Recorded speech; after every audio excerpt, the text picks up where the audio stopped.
क्या मतलब है शादी कर चुके हो? ऐसे कैसे हो सकता है? तुमने तो मुझे कहा था कि तुम परेशान हो, तुम्हारे पास नौकरी नहीं है, रिहाइश नहीं है, और तुम पता नहीं किसी दोस्त के साथ रूम शेयर कर रहे हो। तो फिर शादी कैसे कर ली तुमने? तो यही तो इन सारी परेशानियों का हल था मेरे पास। मैंने शादी कर ली, एक अमेरिकन सिटीजन है, ईशा के नाम से, अमीर बाप की बेटी है। उसी की वजह से तो ये मुझे घर मिला है और इतना बड़ा स्टोर मिला है।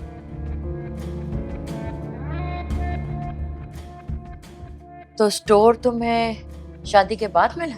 जी हम, और ये सिर्फ स्टोर और घर नहीं है, उसके पास उसके बाप ने उसको और बहुत सारी प्रॉपर्टी दी है। अब आप खुद सोचे ना, चाहे मैं जितनी भी मेहनत वहां कर लेता, जो मर्जी कर लेता, ये सब कुछ ना मुझे मिलता। और ये तो चंद महीनों में सब कुछ मेरे पास आ गया। मम्मी मुझे जल्दबाजी में ये शादी इसलिए करनी पड़ी, उसके बहुत सारे रिश्ते आ रहे थे, मुझे पसंद करती थी, मैंने उससे शादी कर ली। ये फैसला तो तुमने बड़ा अक्लमंदी का किया है। लेकिन मुझे एक बात बता दो, तुम्हारे इस फैसले का हमें क्या फायदा होगा? आपको बिल्कुल फायदा होगा उसका। क्यों नहीं फायदा होगा? ये दुकान से जो भी आमदनी आती है वो सब मेरे पास ही आती है। मीशा का उससे कोई लेना देना नहीं, और उसका कोई वो हिसाब भी नहीं लेती, और वो खुद कहती है कि तुम अपनी फैमिली सपोर्ट के लिए रखो। अच्छा, डेली का अच्छा खासा अमाउंट आता है, और उसमें आपका भी हिस्सा होगा।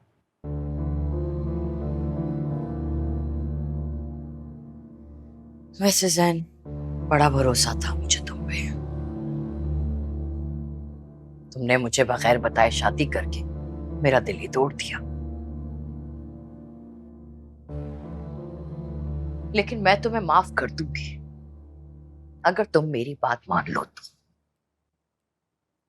तुम मनाहिल से निकाह कर लो बस। नहीं, ये कैसे हो सकता है? तो तुम दोनों के साथ धोखा हो। धोखा तो तब होगा ना जब उन दोनों को कुछ मालूम होगा। ना तुम मिशा को बताओगे, ना ही मनाहिल को। आज तक तुमने मुझसे भी छुपा के रखा है ना, एक सच उन दोनों से भी छुपा के रख लेना। बेटे माओ का सहारा होते हैं। मुझे बड़ी उम्मीद थी कि एक ना एक दिन तो तुम मेरे पास वापस आ जाओगे ना, लेकिन तुमने तो वहां शादी कर ली। अब तुम मेरे बारे में सोचो ना, मेरा क्या होगा? अगर तुम मनाहिल से शादी कर लोगे तो मेरा भी फर्ज पूरा हो जाएगा, और वो सारी जिंदगी मेरे पास बहू बन के रह सकती है। नहीं, ये तो खुदगर्जी है, और कितना इस्तेमाल करेंगे उसे हम अपने फायदे के लिए।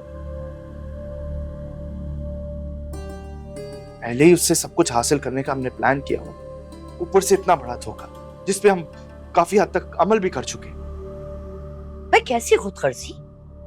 इस मुल्क में ना ऐसी कई औरतें हैं जिनके शौहर कमाने के लिए मुल्क से बाहर रहते हैं, सारी जिंदगी गुजार देते हैं। शादी के बाद साल 2 साल में तुम आ जाया करना, वो इस बात पे भी खुश होगी। और मनाहिल, वो इस पे राजी हो जाएगी? उसकी तुम फिक्र मत करो, मैं कर लूंगी उससे बात। ऐसे मुझे पता है वो तुम्हें पसंद करती है।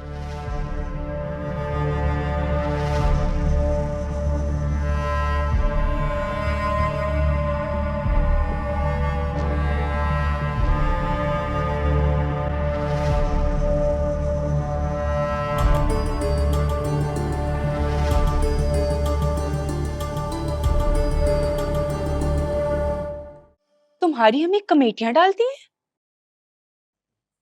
तुम्हें किसने बताया? मेरी अम्मी ने। तुम्हारी अम्मी जानती है मेरी अम्मी को? लो, हम एक ही मोहल्ले में रहते हैं तो जानेंगी कैसे नहीं? मगर मैंने तुम्हें यहाँ कभी नहीं देखा ना, मुझे मालूम था तुम यहीं रहती हो। क्योंकि मैं कभी मोहल्ले में निकली नहीं। मैं बाहर सिर्फ कॉलेज जाने के लिए जाती हूँ, या फिर कभी कभी फ्रेंड्स के साथ आउटिंग के लिए। और मेरी कोई फ्रेंड भी नहीं है यहाँ। यही मेरा हाल है, तभी तो मैंने तुम्हें कभी देखा नहीं। वैसे हम इस घर में काफी अरसे से रहते हैं, सारा मोहल्ला हमें जानता है। मेरी अम्मी एक वक्त पे काफी सोशल थी, सारे एरिया की खबर रहती थी उन्हें, लेकिन मेरा मिजाज कुछ अलग है। असल में बात यह है कि पापा की डेथ के बाद अम्मी बीमार रहने लगी थी, तो मैंने उन्हें मशवरा दिया कि आप मसरूफ हो जाएं। फिर किसी के कहने पर उन्होंने ये कमेटियों का काम शुरू कर दिया। लो, ये कैसी मसरूफियत है? उल्टा ये तो खुआरी वाला काम है। बिल्कुल नहीं, अम्मी ये सब पैसों के लिए नहीं करती और ना ही हमें जरूरत है। पापा की पेंशन और मेरी तनख्वाह से अच्छा खासा गुजारा हो जाता है, लेकिन इसकी वजह से अम्मी की दोस्तियां बढ़ी और महीने में एक बार कमेटी की पार्टी होती है जो कि अम्मी अरेंज करवाती हैं। इस तरह अम्मी खुश रहती हैं और थोड़ा बहुत एंजॉय कर लेती हैं। अच्छा, फिर ठीक है।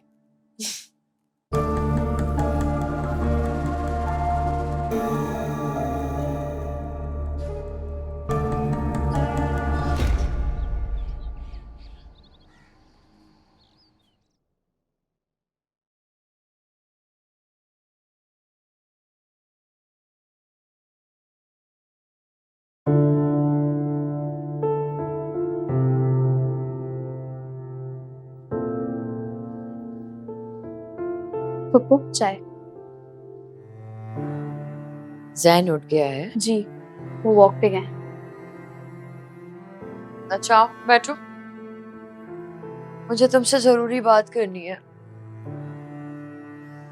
दे दो मुझे।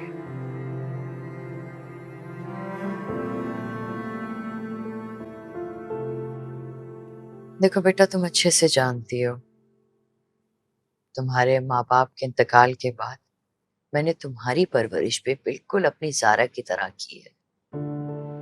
जी। किसी चीज की कमी नहीं होने दी मैंने तुम्हें।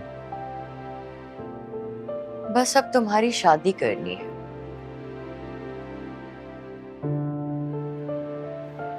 मैं चाहती हूँ कि इस आखिरी फर्ज से भी सुबकदोश हो जाऊं।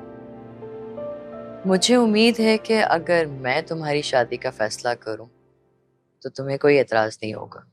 आप मेरे लिए बिल्कुल मेरी अम्मी अब्बू की तरह हैं पप्पू। मुझे आपके किसी भी फैसले से कोई एतराज नहीं होगा। अच्छी बात है। मैंने तुम्हारा रिश्ता तय कर दिया है। इस जुम्मे को निकाह है तुम्हारा। तय? मगर पप्पू, फिक्र मत कर, किसी ऐरे गैरे से शादी नहीं कर रही मैं तुम्हारी।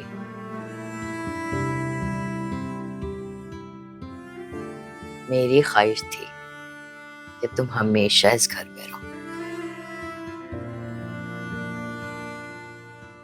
लेकिन जैन से पूछे बगैर मैं कोई फैसला नहीं करना चाहती थी। जैन से? मुझे अंदाजा है तुम जैन को पसंद करती हो। अब तो जैन ने भी हाँ कर दी है। मुझे उम्मीद है कि तुम मेरे इस फैसले से खुश होगी। 15 दिन बाद जैन चला जाएगा, इसलिए मैंने सोचा है कि इसी जुम्मे को तुम्हारा और जैन का निकाह पढ़वा दिया जाए। जो थोड़ी बहुत शॉपिंग करनी है वो कल तक कर लेंगे।